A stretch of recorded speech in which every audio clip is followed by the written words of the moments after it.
This right here, Night Fam, is the iconic food that you either love to eat or you're disgusted by. This sold out in 7 hours, the whole thing. And you know what?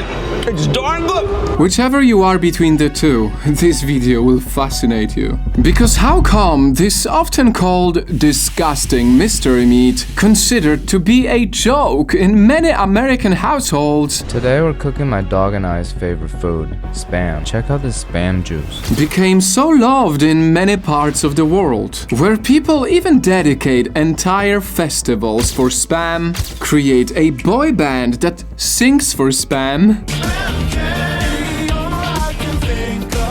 and had their stores lock up Spam cans to protect against thieves, as if they were cans of gold. Has had its Spam in individual lock boxes for quite some time. Is there a hidden mystery ingredient that addicts the people? Oh, it smells like pumpkin spice! And as we're on to solving mysteries, did the internet word spam actually come from this food? You will know the answers soon as we uncover the untold dark truth behind spam.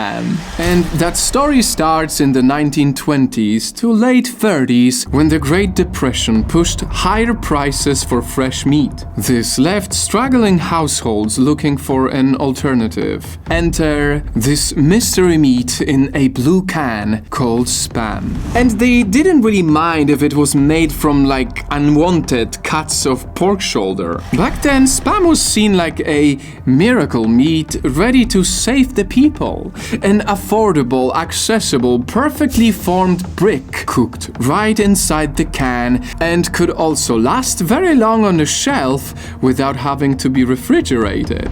Spam. A lot of meat, but not a lot of money. Fast forward to 1940. As much as 70% of Americans were eating spam, a strong reputation that would make the US military buy over 150 million pounds of it to feed its soldiers and allies overseas during the World War II. You'll like these rations, man. Come and get 'em! And sure, it was perfect to fit the army's needs. Dense, salty, lasts long and ready to eat. But boy, did they despise it. They hated having to eat the same processed meat so much every single day that they would send hate mail just complaining about it. Spam became one of the most used and verbally abused foods of the war. And believe it or not, they even used the grease of the spam to lubricate their guns, moisturize their skin, and waterproof their boots and tents. Spam's reputation was so far from being a desired meat, they joked that soldiers' worst nightmare would be to finally come home from the war only to find spam on the dinner table. It's a little light singlet that a friend of mine gave to me as a joke. Because back home, spam gained the reputation of being a poor people's food. Although this didn't stop the company from marketing it as a sign of patriotism, as an American symbol.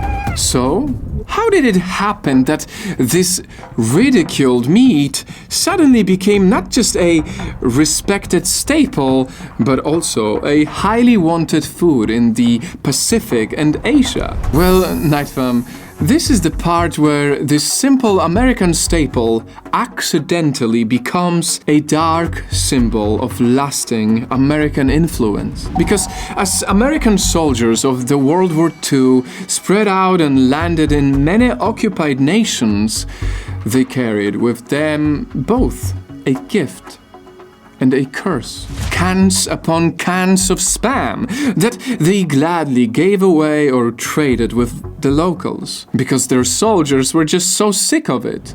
But for the locals, it was a godsend.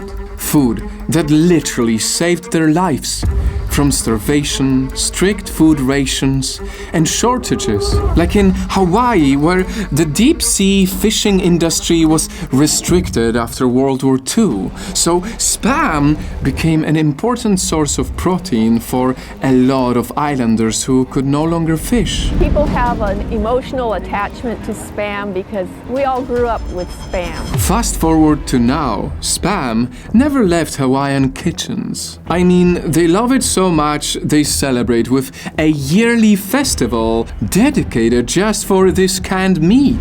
A favorite Hawaii staple, Spam. And like I told you at the start, their grocery stores even locked up specifically stocks of Spam to protect these precious goods against thieves. And that same story happened in the Philippines, where one grandparent would even recall Spam as some kind of gift from saviors. He remembers American GIs coming in and driving through the roads of provinces and throwing cans of Spam at him and all the kids, chasing after the American trucks, being like, "Oh my God, the Americans are here. They're going to save us from the Japanese army and they're giving us Spam."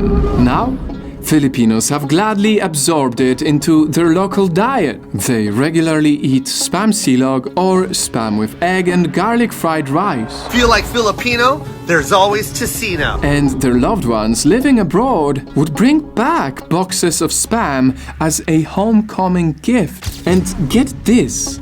One time, there was even a Filipino boy band created by Spam to sing songs and make music videos all about Spam.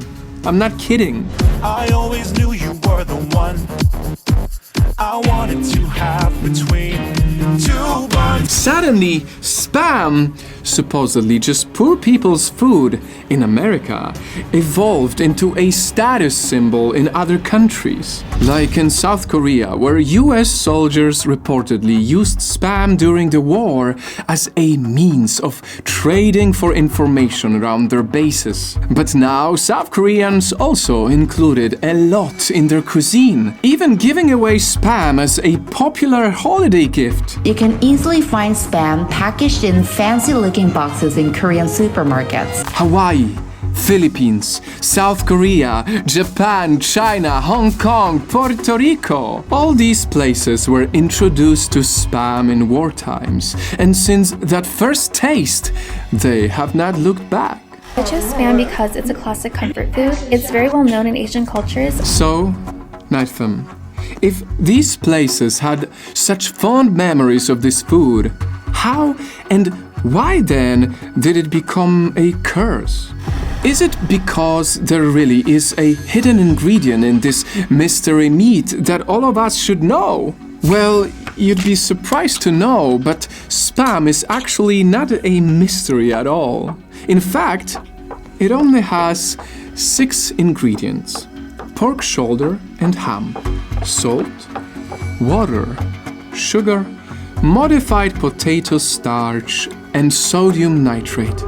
All surprisingly easy to pronounce, but obviously undeniably unhealthy. So all those people that Americans introduced Spam to, the high sodium and high fat content definitely increased their risk of high blood pressure and heart disease. The preservative sodium nitrate could increase their risk of cancer, and it continues to provide them very little essential nutrients. Now, of course, the nations that embraced Spam could also be eating other unhealthy foods. But one still cannot help but wonder, would these places have fewer cases of diabetes and heart disease if their taste buds weren't trained to depend so much on imported canned meat? And last but not least, to solve the final mystery, did the internet word Spam, like unwanted emails, really originate from Spam, the canned meat? This will most likely surprise you, but the answer is yes. It's because of a comedy sketch from Monty Python where the actors repeated Spam so much it sounded like nonsense. Spam, spam, spam, spam, spam, spam. Baked beans, spam, spam, spam, and spam. Much like spam emails that drown out all other communication. So Nightfam, now that we solved the many mysteries surrounding this American and global staple, I hope it at least gives you some fascinating perspective. That if one man's most hated thing can easily be another person's most awaited gift, then maybe you should apply it to your own private, personal life outside of food and only look for the people who will choose to see the best in you.